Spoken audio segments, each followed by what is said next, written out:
entendimento e fraternidade, nós vamos receber uma pessoa que vai falar sobre o tema A Mensagem Universal do Islã, e eu convido o Sheikh Ahmed Osman Mazloum, do Centro Islâmico de Foz do Iguaçu, no Rio Grande do Sul.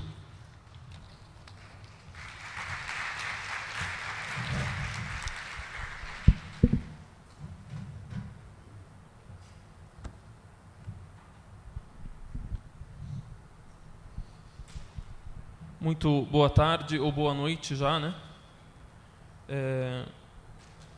Eu inicio em nome de Deus e peço que a paz esteja com todos nós, com todos aqueles que foram os primeiros idealizadores e professores da paz, que foram os conhecidos profetas de Deus, os mensageiros, entre eles Noé, Abraão, Moisés, Jesus, tantos outros nomes também que vocês já conhecem, já ouviram falar, e também para o muçulmano, o profeta Muhammad, ou mais conhecido entre vocês como Maomé. E eu gostaria agora, nesse momento, de pedir a permissão para vocês, já que estamos num encontro que é realizado para mostrar diversas culturas, gostaria de fazê-los ouvir algo diferente, que talvez vocês não vão entender muito, mas eu posso traduzir para vocês, não é problema. Vocês já ouviram versículos do Alcorão citados em árabe? Quem de vocês já ouviu? Ele já ouviu? Aqui mesmo nesse encontro? Ótimo. E é importante nós conhecermos, porque como eu ouvi aqui e aprendi de alguns palestrantes, quando nós ouvimos o outro e conhecemos o que ele tem, nós não o tememos mais. Nós conhecemos o que ele carrega de crença, de conduta, de prática, né? E também eu, quando conheço a ideologia de alguém ou a crença de alguém, eu conheço uma nova cultura, eu aumento o meu conhecimento, eu enriqueço em conhecimento e eu também o respeito. Todo mundo nessa vida está à procura de verdade. Alguns têm a opinião de que verdade absoluta não existe. Outros dizem, não, existe a verdade absoluta. Só que a verdade para você é um certo ideal, uma certa crença. Na opinião de outra pessoa, essa verdade não é o correto. E vice-versa, o que eu carrego de ideologia pode ser que não seja a verdade para o outro, mas o que a outra pessoa carrega de ideologia também não é a verdade que eu penso, e assim por diante. O importante no assunto das culturas, ideias, crenças, é que todos respeitem um ao outro mutuamente e conheçam. Às vezes você conhecendo e ouvindo sobre outra ideia, outra crença, outros horizontes vão se abrir para você e você vai até mesmo esclarecer muitas dúvidas que não eram esclarecidas na ideia que você tinha. Sobre cultura e sobre ensinamento, conhecimento, povos, sobre isso o Alcorão Sagrado ele diz: يا أيها الناس إنا خلقناكم من ذكر وأنثى وجعلناكم شعوبا وقبائل لتعارفوا إن أكرمكم عند الله أتقاكم إن الله عليم خبير. Após terem entendido tudo, eu vou traduzir só para esclarecer mais, né? Essa palavra, esses versos, esse trecho diz o seguinte: ó humanos, eu vos criei de macho e fêmea, homem e mulher, e vos fiz povos e tribos para que conheceis uns aos outros. Povos, nações, tribos, ideais, culturas, para que um conheça o outro. O mais querido perante Deus, o preferido ante Deus, é aquele que é mais próximo dele.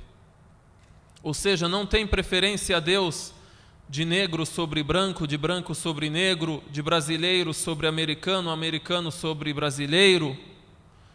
Porém, há proximidade de Deus naquilo que diz respeito ao respeito a Ele mesmo. Então esse versículo nos leva a crer e a manter um processo de troca de informações, conhecimento, cultura e diálogo. E o mais importante, o diálogo para chegar à paz. O assunto dessa palestra é Islã, uma mensagem universal. E eu escolhi esse título, que seja esse título muito ligado à paz, que é o assunto desse nosso 16º encontro, realizado pela Nova Consciência. O que significa, o que eu quero dizer quando eu digo uma mensagem universal? Eu quero dizer que, em primeiro lugar, o islamismo é a religião da paz universal, ou é uma religião que prega a paz universal. Quem de vocês sabe o que significa Islã? A palavra, assim, literalmente falando e linguisticamente falando, na língua original, que é a língua árabe, o que significa? Alguém conhece? Igual, colocando ismo, nós dizemos o quê? Islamismo. A palavra em árabe, nós citamos em árabe, dizemos Islam. Aí aportuguesando fica Islã. Alguns escrevem com tio e outros escrevem com M no final. Essa palavra em árabe, Islam, deriva da palavra paz. Dá para perceber o derivado? Como se diz paz em árabe? Salam, né? Salam, salam, Islam. Então é possível que o próprio nome da religião, a denominação religiosa, significa paz, e o conteúdo dessa religião é diferente, é oposto? Só se for muita hipocrisia e mentira, não é? Creio assim, pelo menos. E ainda, se nós vermos dentro da crença islâmica, temos os nomes e atributos de Deus. Dentre esses nomes, por exemplo, vocês devem ter ouvido muito Allah. Já ouviram, né? Allah. Alguns até pensam, esse povo aí adora a um Deus que se chama Allah. Na verdade, Allah é o significado de Deus com letra maiúscula em português, assim como em inglês significa God, em outras línguas, Dio, Dios e assim por diante. Então, Allah é significado de Deus, o Criador, em árabe. Entre os nomes de Deus, o misericordioso, o poderoso, o onivivente, o onisciente. Dentre esses nomes, Deus é As-Salam. As-Salam, que significa o quê? Paz. Então, o ponto básico da religião é a paz. E também, vocês conhecem, acho que aqui em Campina Grande não conhecem nenhum muçulmano, ou se conhecem, devem ser bem poucos. O cumprimento diário de um muçulmano qual é? Dizem, Assalamu alaikum wa rahmatullah. A paz de Deus esteja convosco. E até mesmo a profecia, um dito do profeta Muhammad, que a paz de Deus esteja com todos os profetas, ele diz: vocês nunca entrarão no paraíso, não entrarão no paraíso até que creiam. E não vão crer até que amem uns aos outros. Quero vos aconselhar, quero vos recomendar algo com o qual vocês vão amar uns aos outros. O que fazer? Qual é essa recomendação? Difundam a paz entre vocês. Difundam a paz. Na palavra, o cumprimento, Assalamu alaikum. Também na prática e assim por diante. Então, a mensagem universal do Islã, primeiro ponto, a mensagem universal da paz. Também, quando dizemos universal, Universal tem sentido e o significado de abrangência, né? Então, a religião universal é universal porque abrange a paz, tanto interior quanto exterior. A religiosidade, no geral, ela traz paz interior ao ser humano. Ela traz tranquilidade ao coração. A pessoa, ela é composta de corpo, de alma, de mente. Ela precisa alimentar todos esses três compostos, todas essas três partes. Nós alimentamos o corpo com o alimento, com aquilo que o corpo necessita, aquilo que o corpo tem vontade. Alimentamos a mente com a ciência, com o conhecimento, com a leitura, com o estudo, com o avanço. E o coração e a alma? O que acontece com a alma? Deixamos ela à deriva? Também deve ser alimentada. Então a religiosidade, a religião traz paz interior. Agora é possível que eu tenha paz interior e essa paz eu não vou traduzi-la no exterior com aqueles que vivem ao meu redor? Isso naturalmente é impossível e quando acontece é fora do normal. Quando acontece é anormal. Também dentre os significados de universal para o muçulmano, significa que essa religião é dirigida a todos. Temos um mito, posso chamar de mito, pode ser que outra palavra seja melhor, não sei. No Paraná, em São Paulo, muitas pessoas confundem a religião com a raça, com a nacionalidade. Por exemplo, falam, hoje eu vou visitar a mesquita árabe, né? Talvez falam isso porque veem os árabes falando em língua estranha para as pessoas que não entendem. As orações são feitas na língua árabe, é parte da cultura e até mesmo parte da preservação. Hoje o muçulmano desde criança, desde pequeno, ele memoriza o Alcorão. Ele tem partes do Alcorão memorizadas. Aqueles que têm mais condições, eles memorizam o Alcorão inteiro. Então é muito preservado na origem, como se existisse hoje o Evangelho na língua de Jesus, a língua aramaica. Então o que acontece? Eles dizem, eu vou visitar a mesquita árabe. Ou essa religião é a religião dos árabes. Na verdade, isso é importante para a nossa cultura, para o nosso conhecimento e para o assunto desse evento. Que há uma distinção ao muçulmano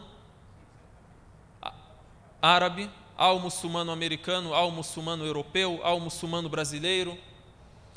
Assim também existe o cristão árabe, o cristão brasileiro, o cristão europeu, o cristão americano. Por exemplo, eu sou um muçulmano brasileiro. Há a maioria do mundo muçulmano também que não é árabe. Quem sabe qual é o maior país de concentração muçulmana no mundo? Esquecem os países árabes. Onde aconteceu o tsunami há pouco tempo atrás? Na Indonésia. A Indonésia é o maior país de concentração muçulmana, ou seja, em número populacional, o maior país muçulmano. E é um país oriental, né? Então, a distinção entre esses dois termos é importante, os dois assuntos, a raça e a religião. A religião é algo que a pessoa escolhe. A pessoa crê naquilo com o coração, acha aquilo coerente, após conhecer, raciocinar. Então, crê com o coração, acha aquilo coerente com a mente e profere aquilo. Certo? Então, a religião é universal por quê? Porque abrange a paz exterior e a paz interior, e assim nós desejamos que sejam todas as religiões.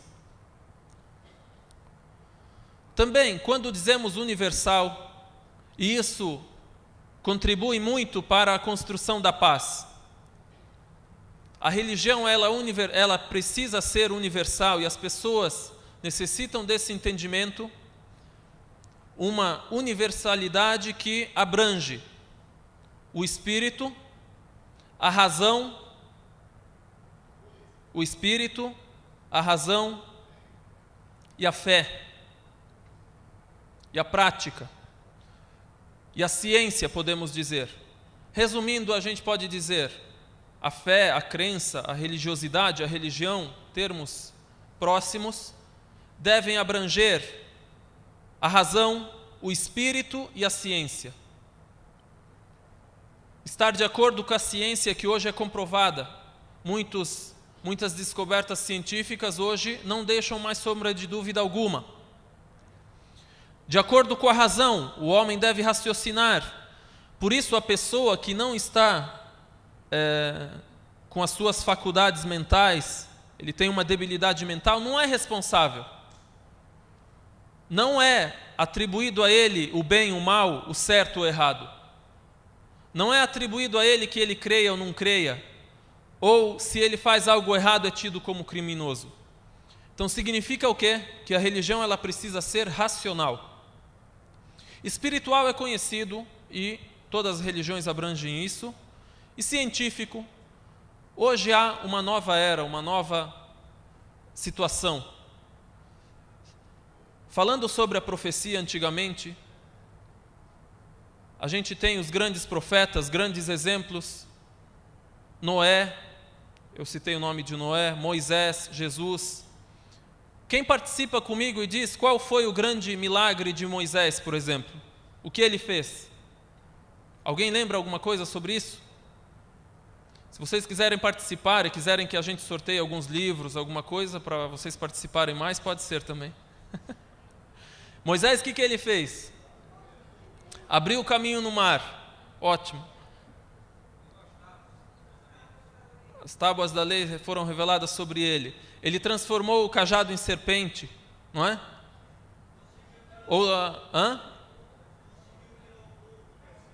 Isso, salvou o povo dele da escravidão e assim por diante. Esses milagres, que é abrir o caminho no mar, transformar o cajado em serpente, ele tem um aspecto de quê? De magia. O milagre, na verdade, Deus atribuía um milagre a certo profeta, concedia a certo profeta um milagre para quê? Para que esse milagre seja um sinal para aquele profeta, para que o povo dele acredite no que ele está falando. Para ele dizer, como se ele dissesse com aquele milagre: acreditem em mim e sigam a mim na adoração a Deus que criou a vocês todos. Esse é o sinal que Deus proveio pelas minhas mãos para que vocês acreditem em mim. Então, os milagres de Moisés, naquela época, foram compatíveis à época. Era uma época em que reinava a magia. O faraó, ele tapeava o povo com a magia, tinha os magos e tudo mais. Então ele veio com algo similar. Teve o desafio, disseram para ele: o que você tem? Olha, os magos, eles aprovam e comprovam que eu sou o Deus desse povo, o faraó dizia. Então Deus concedeu para ele algo para desafiar aquilo que tinha na época. Então, esses milagres são compatíveis, contemporâneos. Depois disso vem Jesus, muito tempo depois, Jesus, ele curava o leproso, ressuscitava os mortos. Isso é compatível com o quê? Com a medicina, com a cura. Naquela época eles procuravam muito isso e o povo de Israel era muito engajado nesse assunto. O milagre do Alcorão para o muçulmano, por exemplo, esses versículos que vocês ouvem em árabe, temos o milagre linguístico. Ou seja, o profeta Muhammad, ou para simplificar para vocês, Maomé, na época dele, ele vivia entre os árabes, era árabe. O que aconteceu? Ele era analfabeto, não sabia nem ler nem escrever. De repente ele vinha até o povo dele com essas palavras que eram de eloquência máxima, incomparável. E é compatível com a época, por quê? Porque eram poetas. Hoje não tem campeonato de futebol, de esportes e tal, Olimpíadas. Naquela época as Olimpíadas eram o quê? Olimpíadas de poesia. Então o desafio veio: se vocês não creem que isso provém de Deus, façam o seguinte, tragam um só versículo igual. E assim por diante. Onde eu quero chegar? Quero chegar até hoje, até os dias atuais. Hoje o que mais orgulha o homem? O homem hoje chegou ao espaço, tem avanço tecnológico, avanço da ciência, muitos avanços que aconteceram para o bem do ser humano, para o bem do homem. Qual que é o compatível e contemporâneo na religião? Hoje os muçulmanos têm o que eles chamam de milagres científicos. O que é um milagre científico? Isso também é parte o quê? Da universalidade. A contemporaneidade e a compatibilidade. Agora, você falar para alguém que não crê, que é ateu, olha, Jesus fez isso, ou Moisés abriu o caminho no mar, ele precisa de algo palpável que ele veja. Então, o milagre científico é o seguinte, é o fato que é comprovado atualmente, a ciência ela comprova isso, com desenvolvimento e avanço tecnológico, e o Alcorão já tinha citado isso há 1400 anos atrás. Mas só que o Alcorão não é um livro científico. Como ele cita isso? Então, naquela época eles não podiam interpretar que isso significaria isso. Um exemplo pequeno, e são centenas os exemplos. A gente sabe que hoje, quando o homem ele ascende nos céus e chega à lua, ele precisa de equipamentos especiais para respiração, não é? Eu não sou cientista, não sei se eu estou sendo claro.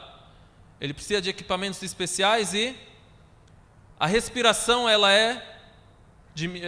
ele não pode respirar, não tem condições de respirar. Quanto mais ele sobe na atmosfera, menos ele consegue respirar. Então, dessa forma, os versículos do Alcorão, por exemplo, a universalidade, compatibilidade e ciência do Alcorão vem e diz para mim assim: aquele a quem Deus quiser guiar, dilata o seu peito à verdade. E aquele a quem Deus quer desviar, comprime o seu peito e o seu coração como aquele que sobe na atmosfera. O beduíno daquela época vai dizer para você, é conhecido o versículo, está certo. A quem Deus quer guiar, guia. A quem Deus não quer guiar, não guia. Está na mão de Deus a orientação, está certo. Agora, esse pormenor no fim, como aquele que sobe na atmosfera, só conhecemos hoje. Que aquele que sobe na atmosfera, ele não tem mais condições de respiração. E assim por diante, os assuntos da camada de ozônio, da formação do feto no ventre materno, e tudo isso é citado no Alcorão, e é a forma científica e o milagre científico entre os muçulmanos. Então, resumindo também, eu quero dizer e passar para vocês esse conhecimento de que essa mensagem universal vai abranger o espírito, a mente, e abrange também a ciência. Agora, algo importante, e que é o assunto do qual tratamos agora e sempre falamos e tocamos nessa tecla, o assunto da paz. A religiosidade, para que ela serve? Para que a religião? Na verdade, ninguém nesse mundo não tem religião. A pessoa que se diz ateia, a pessoa que se diz, olha, eu não tenho nada, não sigo nada, essa pessoa tem uma religião. Ela tem uma doutrina de vida, ela tem uma ideia. O ateu, a ideia dele é que ele mesmo faz as suas regras e ele mesmo olha para o mundo e para a natureza da maneira que ele pensa. Essa é uma religião. E assim por diante. Todo mundo no mundo, enquanto tem mente e raciocina, tem religião. E a religiosidade, a religião, como religião celestial, como revelada por Deus, como monoteísta, ela tem uma finalidade, pelo menos no que diz respeito ao indivíduo e à sociedade aqui nesse mundo, tem uma finalidade, que é a finalidade de proteger o ser humano e dar a paz para este ser humano. Sobre a paz espiritual já falamos, e que é interior e tem a paz exterior. Agora, como é que a religiosidade, a religião garante a paz para o ser humano? Ou como a religião, a religiosidade protege o ser humano? Na língua árabe, entre os muçulmanos, é citado um ponto intitulado de as 5 necessidades. As 5 necessidades. O ser humano tem 5 pontos que ele precisa cuidar. E a religião, ela vem para cuidar desses 5 pontos. O primeiro, a religiosidade vem para proteger a espiritualidade da pessoa. Ou, se quiserem traduzir de outra forma, a crença da pessoa. Em segundo, a religião, ela vem também para proteger a pessoa na sua vida, na sua pessoa. Então, protege a pessoa na sua espiritualidade, protege a pessoa em sua vida, ou a sua pessoa, o seu corpo, protege a pessoa em sua mente, protege a pessoa em sua honra e protege a pessoa em seus bens. Como isso? Que filosofia é essa?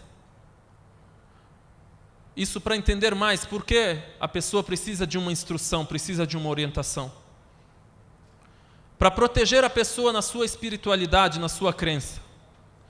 Hoje o ser humano, ele tem certas perguntas, certas indagações, certas dúvidas que jamais podem ser respondidas a não ser religiosamente.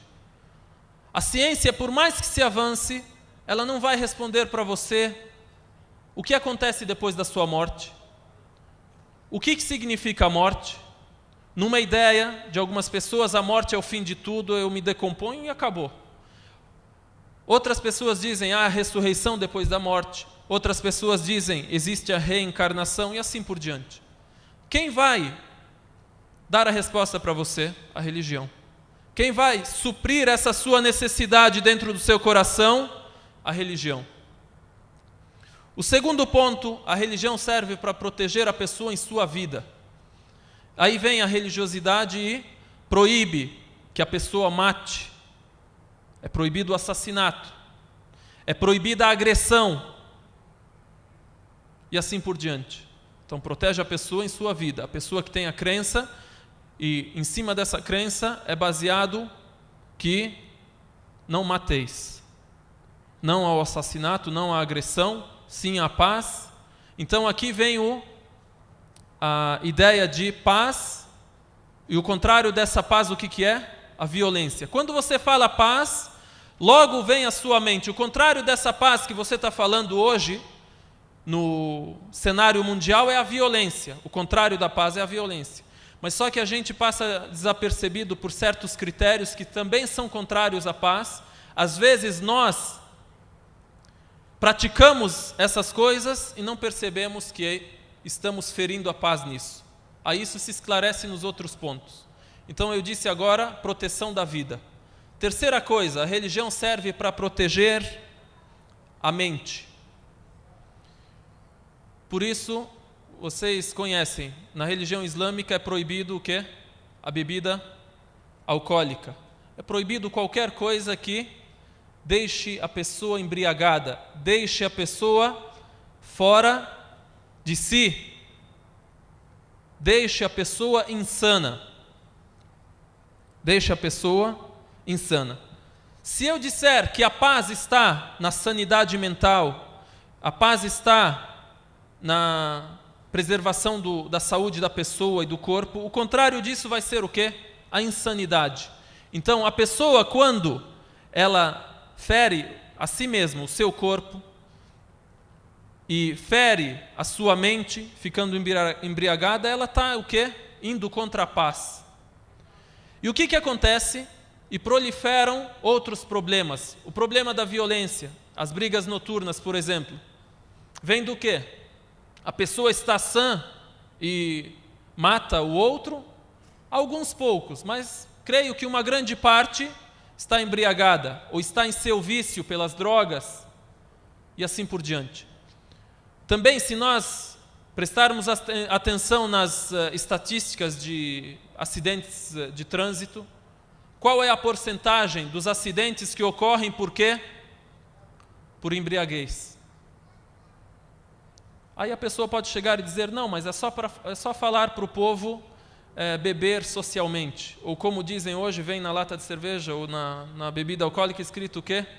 Aprecie moderadamente. Mas o que é a moderação? Para mim é algo, para você é outra coisa. E nós somos bilhões de pessoas no mundo. Pode ser que a moderação aqui é diferente. Tem 1 milhão de opiniões sobre a moderação. Então, corta o mal pela raiz. E assim por diante, o que é beber socialmente? Então vejam, quando a gente fala sobre paz, vamos refletir sobre essas coisas também. Quando eu estou sujeito à embriaguez, sujeito ao vício, eu estou contra a paz. Ou estou contribuindo para a violência. O quarto ponto, o qual eu citei agora, a proteção da pessoa em sua honra. Isso aqui a gente pode chamar de paz familiar.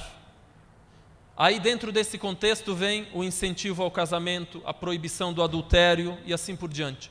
A proibição da nudez, do desrespeito à mulher. Isso tudo fere a paz. Do assédio sexual e assim por diante. Isso tudo acaba ferindo, porque vai gerar violência. Então, estamos tentando refletir e pegar o problema atrás, mais na sua origem. O último ponto, o qual citei, a proteção da pessoa nos seus bens, nas suas posses. Aí é conhecido, é proibido o quê? O roubo, né? Aí essa paz, a paz financeira, o contrário disso a gente pode dizer até mesmo é o monopólio. A pressão que se faz para que o rico seja cada vez mais rico e o pobre cada vez mais pobre.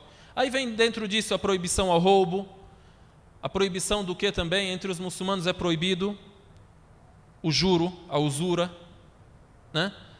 E hoje é conhecido mundialmente que a razão da miséria e da pobreza de alguns e do enriquecimento milionário de outros, o que é? O juro. O que acontece quando o juro prevalece no mundo, ou na nação, ou no grupo, ou na sociedade? A pessoa fica cada vez mais dependente. De vocês, quem tem dívida e está endividado e paga parcela mensal, pensem nisso depois. Acho que a maioria, inclusive eu. Então o que acontece? A pessoa fica cada vez mais dependente. Ela sofre um tipo de violência, que é injusto. A pessoa que estabeleceu esse tipo de venda e compra, juros e usura, e ficou normal entre nós, hoje não é mais nem citado e nem mais discutido. O que acontece? Ela feriu milhares de pessoas e milhões de pessoas em suas posses e seus bens. E fez alguns ganharem sem nada fazer. Alguns ganham e está sentado em casa, não precisa fazer nada. Isso também faz parte da paz. Faz parte da construção da paz, faz parte da educação para a paz. E também a mensagem do islamismo, ela é abrangente e é universal, porque abrange a paz em todos os nomes conhecidos de profecia e abrange todas as profecias e mensagens anteriores que são conhecidas pelo ser humano. Quem hoje nunca ouviu da Torá, ouviu sobre o Evangelho? Então, o islamismo, ele ordena que o muçulmano acredite, sem distinção alguma, em todos os profetas, ou seja, todos aqueles profetas conhecidos, que foram autenticados pelas mensagens divinas, eles são ponto de consenso entre os muçulmanos. E os profetas, nós pensamos, são poucos, ou pensamos que são só os nomes que a gente ouve geralmente, porém são milhares.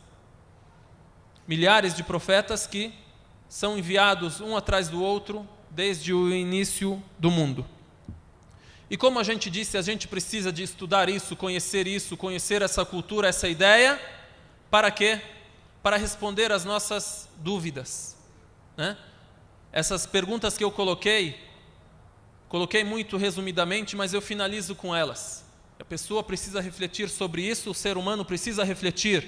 Olhar para o universo, esse universo perfeito foi criado por um ser supremo. Para quê? Porque tudo o que existe é inanimado, é irracional, e esse ser humano, Deus deu raciocínio para ele. Aí vem as dúvidas. Com essa mente, com esse raciocínio, vêm as dúvidas. De onde eu vim? Para onde eu vou? O que eu devo fazer nessa vida? O que é a morte? O que vem depois da morte? E assim por diante. Aí a pessoa ela tem dois caminhos, duas alternativas. O primeiro desses caminhos é fazer igual o filósofo que, quando refletiu sobre isso, disse o seguinte: disse assim: eu vim, não sei de onde. Eu vou, não sei para onde. Existo, não sei porquê. A única coisa que eu sei é que eu vi um caminho na minha frente e andei. Eu nasci, cresci e estou seguindo esse caminho. De onde, eu não sei. Para onde, eu não sei. E a única coisa que eu sei é que eu não sei. Essa é uma alternativa. E a outra alternativa é a reflexão. A procura dessas respostas na religião, nas mensagens celestiais.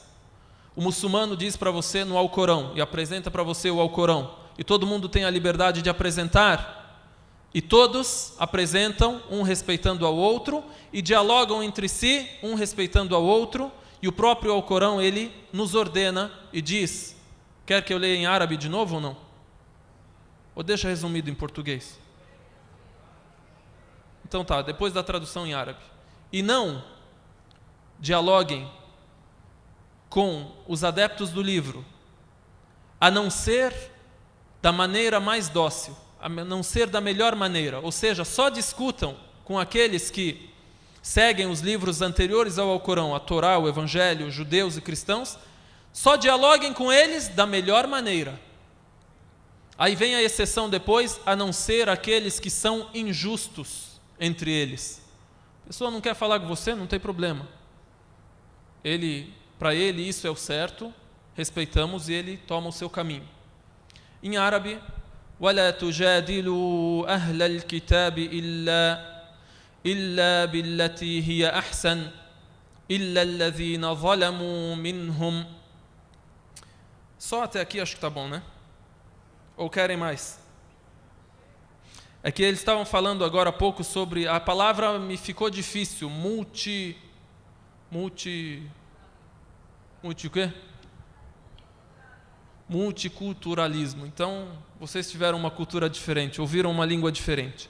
Se alguém tiver alguma pergunta, alguma dúvida,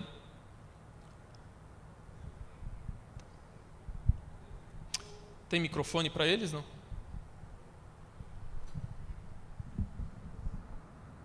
Pode falar, eu ouço e eu falo aqui.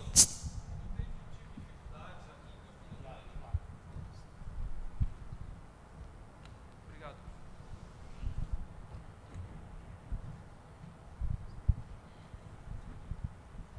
Tive dificuldades aqui em Campina Grande de achar literatura sobre o Islã, inclusive o Alcorão.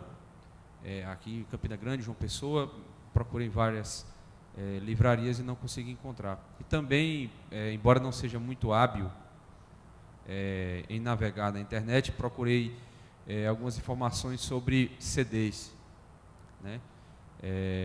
Sobre o Islã. Tenho procurado, por exemplo, CDs sobre mantras, né, em outras religiões, como no budismo, no hinduísmo, e a gente encontra material nesse sentido, mas sobre o Islã não consigo encontrar aqui. E eu gostaria que você colocasse, assim, desse alguma sugestão, mesmo que fosse na internet, alguma fonte de informação sobre o Islã, e se existe, né, eu não sei nem se existe, na verdade, esses CDs. Bem, quanto à literatura, eu tenho alguma, eu posso conceder a você, você me dá o seu telefone agora. A gente tem aqui, em São Paulo é fácil, claro, por ser a comunidade lá muito grande, né? E aí, através da internet, nesse mundo globalizado, você pode mandar e-mail e solicitar isso. Mas quanto à literatura, a gente já que estamos aqui, a gente apresenta ela para você. Quanto a CD, tem algo lançado, cerca de 2 ou 3 CDs, mas ainda muito em seu início, né? Não é como outras denominações, já tem muito trabalho. Por quê? Porque a religião islâmica atual no Brasil, ela chegou com os imigrantes árabes, né? Os libaneses, sírios, palestinos, onde eles se erradicaram, formaram uma comunidade, construíram uma mesquita. E antigamente, claro, eles não sabiam como passar as informações sobre o islamismo para outra pessoa. Por isso, até mesmo, aquela confusão árabe, muçulmano e assim por diante. Aí agora, essa nova geração de muçulmanos que são nascidos aqui, brasileiros, são descendentes de árabes que estão podendo fazer esse tipo de trabalho. Então, é só entrar em contato com a gente tem. Inclusive, a internet é islam.com.br, o domínio mais conhecido, e há o site da UAMI, que é a Assembleia Mundial da Juventude Islâmica, escritório no Brasil, é o www.uami.org.br. Tá? Quanto à presença dos muçulmanos aqui no Brasil, até isso me levou a outra questão também. Muitas pessoas desconhecem, mas o islamismo no Brasil, ele não se inicia com os árabes agora do século XX. Como muitos palestrantes falaram sobre a dizimação de algumas crenças, algumas ideias e algumas culturas no Brasil e no mundo, falando-se de Brasil, os muçulmanos, na verdade, chegaram ao Brasil já com o descobrimento do Brasil, né? Isso é conhecido principalmente no Nordeste. Por quê? Por causa da Bahia, onde hoje ainda há muitos vestígios daquilo que os escravos, que antigamente vinham para trabalho escravo aqui no Brasil, deixaram de escritas do Alcorão, de algumas vestes, algumas coisas que são da cultura islâmica, né?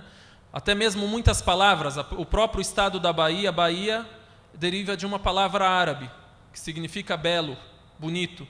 Talvez quando chegaram disseram, olha, Bahia, Bahia. Aí ficou Bahia. Depois, Recife também é árabe, Recife, e assim por diante. A gente desconhece essas coisas, talvez porque foram dizimados. As revoltas existentes antigamente são conhecidas, né? Revolta dos malês e outras eram muçulmanos, ou parte deles muçulmanos. Então, essa é a razão.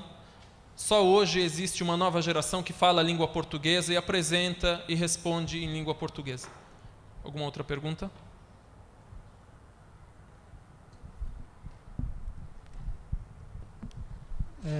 Eu tenho alguma vontade de conhecer mais sobre o movimento Sufi, que os Sufis é uma linha dentro do islamismo também, não é?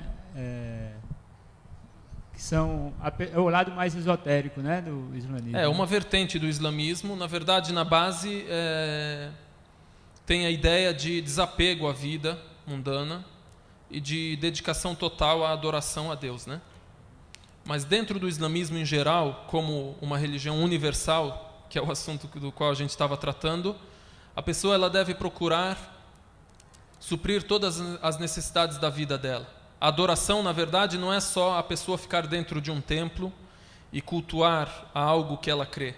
A adoração ela consiste em ela trabalhar, educar filhos, ter família, casar, construir família, construir uma sociedade melhor, construir desenvolvimento, ciência. Tudo isso para nós é adoração, tá? Então o equilíbrio é o título geral dentro do islamismo. E o sufismo também, quando equilibrado, ele também é aconselhado e recomendado. Você pode procurar também, acho que deve ter internet algo do gênero.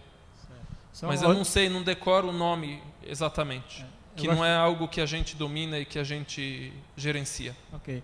Gostaria só que o senhor pudesse falar um pouco como é a visão do islamismo sobre a omissão, que eu acho que o maior pecado que tem, você falou de violência e tal, né?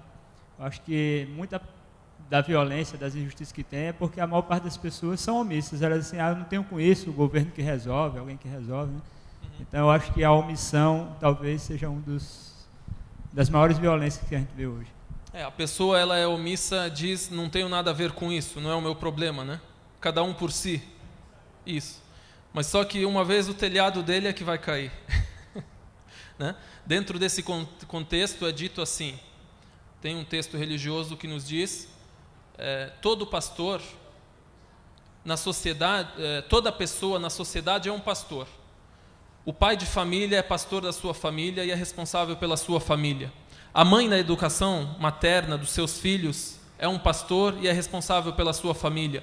O governante na sociedade é responsável e é pastor e é responsável pelas pessoas, pela comunidade, sociedade em geral. Então cada um tem uma responsabilidade dentro daquilo que foi atribuído a ele, como funcionário, como pai, como educador, como professor, como profissional, e as pessoas devem ao máximo tentar se integrar para fazer, para que eu possa completar aquilo que tem de falha no meu amigo, no meu irmão, no meu colega, no profissional ao meu lado, ou no familiar ao meu lado, e assim por diante. O outro me completa e assim formamos uma sociedade melhor. Então, como você disse, a omissão é um problema e também é um grande pecado.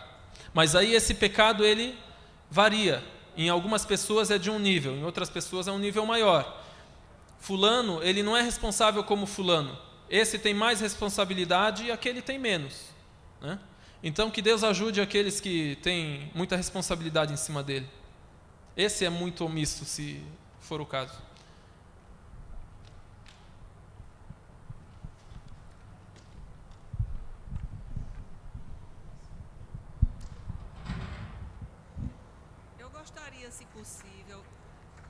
Eu gostaria, se possível, que você fizesse uma abordagem sobre o fundamentalismo e como tudo que você falou aqui me pareceu assim que o islamismo é uma religião assim de muita paz e que realmente prega o amor. De que forma você veria o fundamentalismo? Bom, a palavra fundamentalismo ela já é estabelecida erroneamente, né? Porque fundamentalismo é uma palavra bonita, ou seja, a pessoa, o profissional, ele deve seguir os fundamentos da sua profissão. Se ele for fundamentalista, ele está certo. O médico, se não seguir os fundamentos da medicina, o que acontece? Ele mata, não é? E assim por diante. Então, fundamentalismo dentro da religião, se me disserem, você é fundamentalista, do ponto de vista linguístico, eu devo ser. A religião não tem fundamentos? Tem, eu devo segui-los. Se a pessoa não quiser seguir, bem, não tem problema. Mas a pessoa que segue, é fundamentalista, ela pode o fazer. Agora, dentro do contexto atual, usam para quê? Para o radicalismo. O radicalismo o que é? Já é uma palavra mais pesada e mais certa para esse tipo de assunto que as pessoas têm em mente. Que é uma pessoa que diz, eu e só eu. Essa pessoa é egoísta. E vê em todas as pessoas na frente dela e ao redor dela o quê? A inimizade e o ódio. E quer matá-las.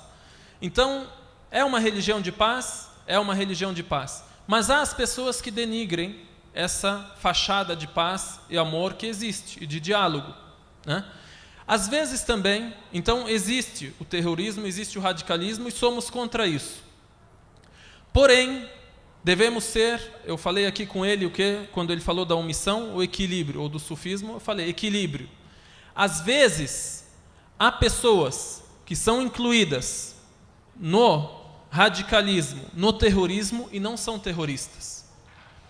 Uma pessoa, por exemplo, que foi agredida, vamos supor o João. João, ele recebeu um leve tapa. Depois ele foi linchado, e foi bem agredido, e foi ferido em sua honra, e teve a sua casa invadida. Por quê? O que eu fiz para vocês? Você não fez nada. O problema seu é que o seu nome é João e a gente não gosta de João, a gente é racista. Tudo bem, a recomendação geral é que ele tenha paciência, não é? E que ele trate da melhor forma de dialogar e recuperar aquilo que foi tirado dele e tentar esquecer isso que ele recebeu. E se ele não conseguir por bem receber isso, ele não vai ter direito de se defender? Então, a luta, às vezes, é em legítima defesa. Tá? A luta, às vezes, é em legítima defesa. A luta, às vezes, é para a sobrevivência. Ou seja, se eu não me movimentar agora, não me mexer agora, eu vou ser morto. Não tenho o que fazer. Então, é isso que acontece muito aonde? Na Palestina. Hoje, vocês sabem, são o quê? Territórios, é chamado de quê? Territórios ocupados. Então, significa que tem uma força de ocupação. Então, aquele povo, com certeza, dentro da minha concepção, da minha visão, não é um povo terrorista, não é um povo matador, não é um povo radical. É um povo que se defende a sua terra, defende a sua honra, defende a sua família. É um povo herói. E, inclusive, dentro das leis internacionais é tido assim. Na ONU mesmo é dito que onde há ocupação não se pode dizer que aquele que se defende é o quê? Terrorista. Terrorismo é quando você vai, ataca e faz sem ninguém ter tocado em você.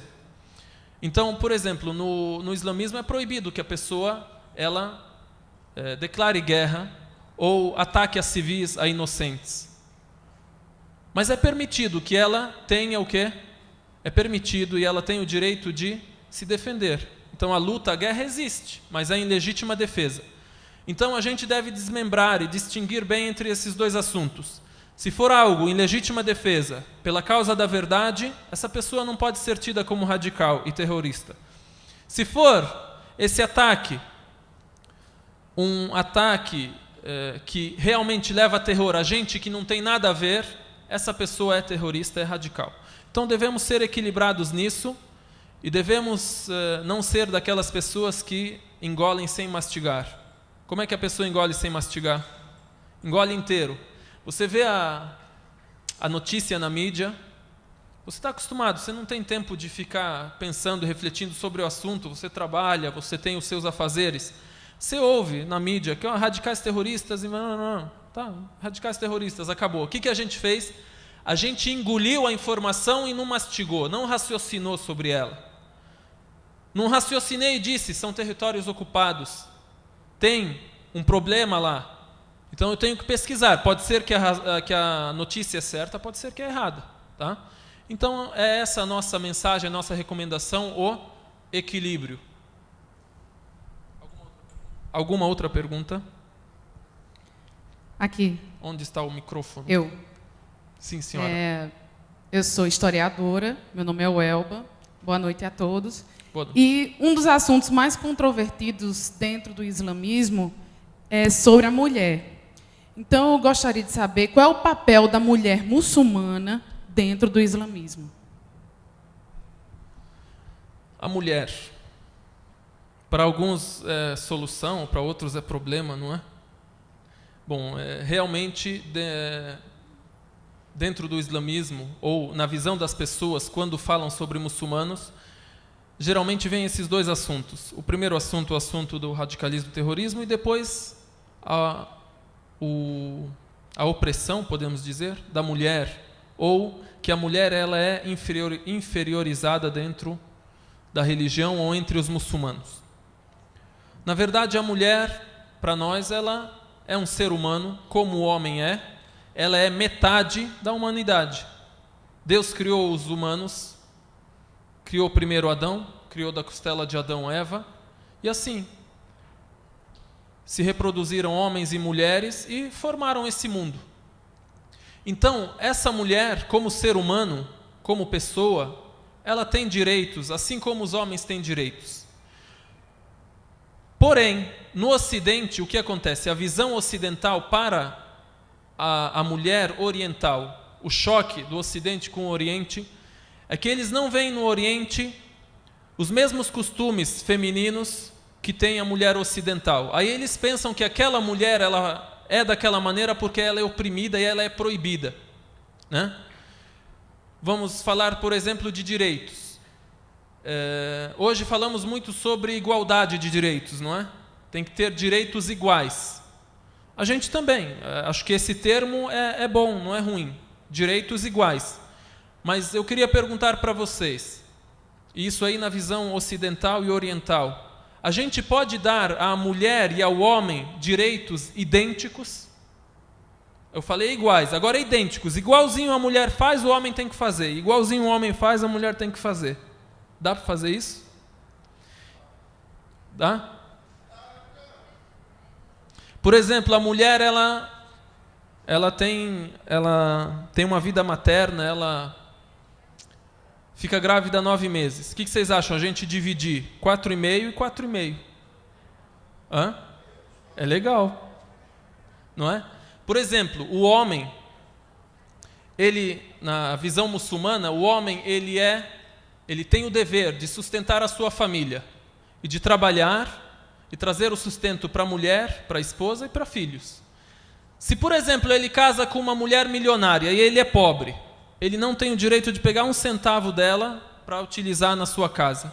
Ele tem que sustentá-la, mesmo assim, mesmo sendo ela rica.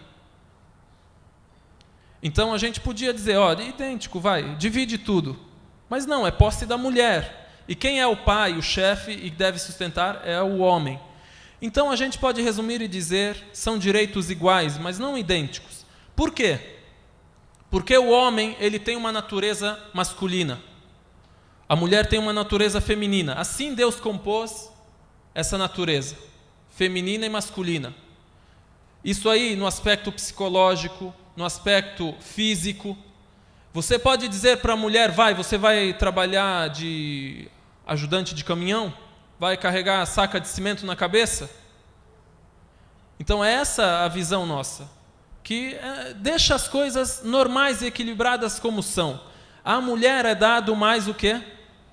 O dever da família, o dever da educação dos filhos. Ela pode trabalhar num trabalho que não seja ilícito, ela é psicóloga, ela é médica, ela é professora. Há profissões que precisamos só das mulheres, como é o caso da educação infantil. Quem é melhor do que a mulher para educar crianças de baixa idade? E tem coisas que só o homem pode fazer, e assim por diante. Tá? E aí, dentro do contexto, quando fala sobre mulher, e acho que é mais isso que a nossa irmã queria abordar, o direito da mulher de escolher o que ela quer fazer, o futuro dela, a profissão dela, ou escolher o casamento. Creio que isso foi muito abordado há alguns anos atrás, quando teve aquela novela, O Clone, né? Aí a novela, ela misturou entre costumes tribais, que não tem nada a ver com religião, e entre a religião. Aí se misturou tudo, se entrelaçou e ficou tudo no mesmo assunto, entenderam? Por exemplo, eu garanto, não tem nada religiosamente de lavar o pé da noiva. Já viram isso na novela? Eu vi. O noivo tem que lavar o pé da noiva, aí é problema. Religiosamente não é nada, é um costume da onde? Do Marrocos. É um costume tribal, um costume local de lá. Outras coisas que podem parecer à pessoa uma injustiça,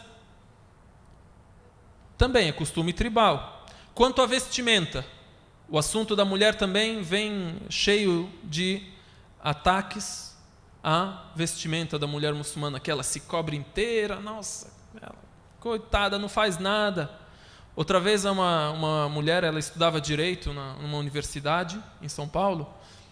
Aí os amigos dela falaram que a professora fez um comentário sobre ela porque ela faltou no dia em que foram distribuídas as notas, né? Aí quando foram distribuídas as notas, a prova dessa moça, ela tirou 10, né? Aí a professora falou, também, debaixo daquele lenço, que ela vai... Ela só vai tirar 10, só fica em casa debaixo daquele véu estudando, né?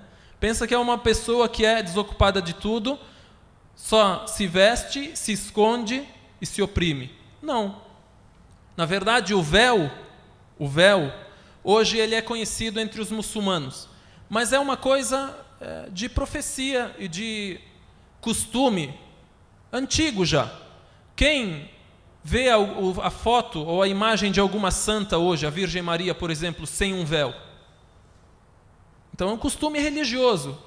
E aí, socialmente, serve para quê? Para guardar a mulher do assédio, para impor respeito. Respeito contra quem? Quanto a quem? Aos lobos que existem, raposas e tal, não é? Tem homem que é raposa? Cada ser humano ele parece com um animal. Tem gente que parece com raposa, tem gente que parece com outro animal que é manso e assim por diante. Tá? O tempo está encerrado. Só abre para mais uma pergunta. Tem alguma ou alguma reclamação sobre o que eu falei? Aqui. Como você falou, a questão da sua religião, Onde está? Sim. A questão da promoção da paz, e depois falou sobre a questão da mulher. Na hora que não permite a mulher a ela fazer o que deseja, pelo menos assim as coisas que a gente aqui acha que são radicais, como a questão da vestimenta, nem tanto lá, nem tanto aqui, porque aqui já fica quase sem roupa, né? Já ela fica totalmente coberta, e aí são extremos, mas é a questão do radicalismo, porque quando coloca que a mulher tem que se comportar daquela forma, e coloca a mulher também em inferioridade em relação ao homem, a gente vê isso também como um pouco de radicalismo. E isso daí compromete a paz. E aí como é que fica essa questão no islamismo? Não sei se eu me fiz entender assim. Sim, se for da maneira que o senhor falou, compromete a paz, mas não é assim. Eu não coloquei a mulher como inferior, em primeira instância, e também não é radicalismo a mulher se cobrir, é uma opção dela. Se ela não quiser, ela continua muçulmana e normal. Ela desrespeitou a uma norma. Agora, qualquer religião, ela tem normas. Qualquer religião, ela tem normas, tem regras. O que é a religião sem regras? Agora, como eu expus também, essas regras servem para quê? Para a proteção do próprio indivíduo e da sociedade. Agora, o radicalismo, do outro lado, é errado, e do outro lado também. É errado a nudez, como acontece hoje, e é errado também o quê? A mulher, ela ser oprimida e guardada dentro de casa, mas também não é errado ela se vestir, não é o radicalismo. Na visão nossa é o equilíbrio, na visão de outras pessoas pode ser outra coisa. As pessoas que tiverem alguma pergunta, como eu já fui intimado aqui a encerrar, não é minha vontade, aí eu fico por aqui. Qualquer pessoa que tiver alguma coisa, quiser alguma publicação nossa, a gente vai ficar e permanecer aqui, tá bom? Muito obrigado e que a paz de Deus esteja com todos.